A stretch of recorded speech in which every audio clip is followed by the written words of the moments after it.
topic is electric resistance. What is electric resistance? Actually students, जब किसी conductor में से चार्जेस फ्लो करते हैं, क्योंकि चार्जेस का फ्लो होना ही करंट है, तो उन्हें एक अपोजिशन फील होती है। वो अपोजिशन किस वजह से होती है? Because of the collisions. जब वो चलते हैं तो वो एक अपोजिशन शो करते हैं। उस अपोजिशन को, उस रुकावट को ही आप बोलते हो resistance. Hence it is the opposition, it is the opposition offered to the flow of electric current, to the flow of electric current. Obviously electric current flow of charges है, electrons है, flow of electric current in a conductor, किसी भी conductor के अंदर, electric current in a conductor, or you can say in a wire, or in a wire. This is the resistance. So students, आपको एक word पे concentrate करना है, it is the opposition. ये एक रुकावट है। किसको रुकावट है? To the flow of electric current. To the flow of electric current. That is called the electric resistance. Okay students, opposition. From this formula, R will be R is equal V divided by I. V upon I. This is the formula for the electric resistance. Now, cause क्या है? What is the cause of the resistance? As we discussed, हमने कहा कि जो charges हैं, जब वो flow करते हैं तो वो चलते चलते कोलाइड करते हैं। जब वो कोलाइड करते हैं तो उन्हें चलने में एक दिक्कत होती है। That is, वो अपोज करते हैं एक दूसरे को। That opposition is the resistance and the cause is the collision. जो collision होता है free electrons का with each other and with the positive ions, that is the reason and that is the cause of the resistance. It is due to collision of free electrons with each other, या तो वो आपस में टकरा रहे हैं या दूसरे पॉजिटिव आयन से टकरा रहे हैं, and with positive ions.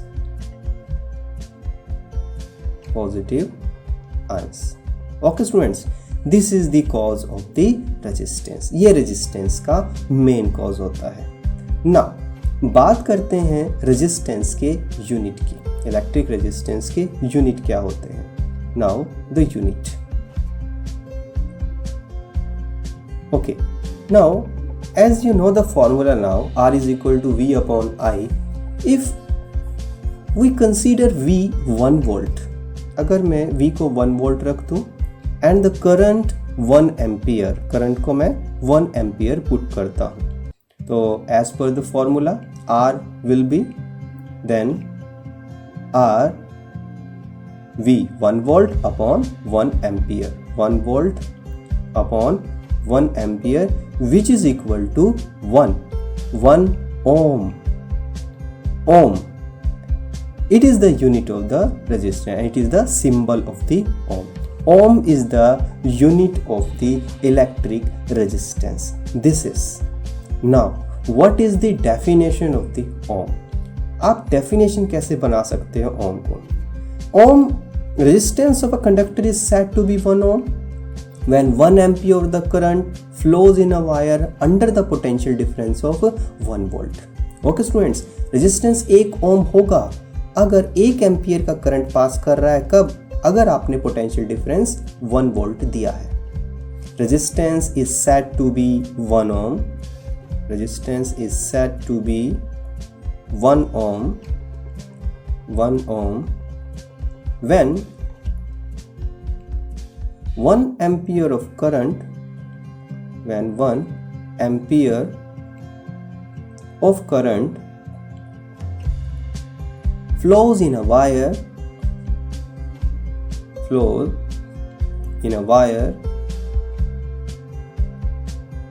under the potential difference of 1 volt, under the potential difference of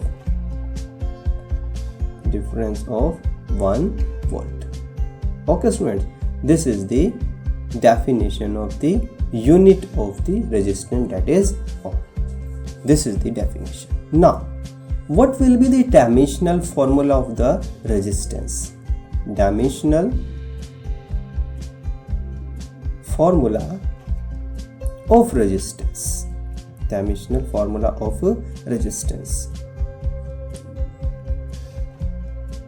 Now dimensional formula of the resistance. As you know the formula of the resistance, R is equal V upon I, as R is equal V upon I, and you know V is potential, and potential is the amount of work done in moving the charge, that is W upon Q divided by I. W upon Q divided by I. Now you can write as W Q into I. Now putting their dimensions, W is ml2t minus 2. This is the dimension formula of work done. Now Q के क्या dimensions होते हैं? That is AT.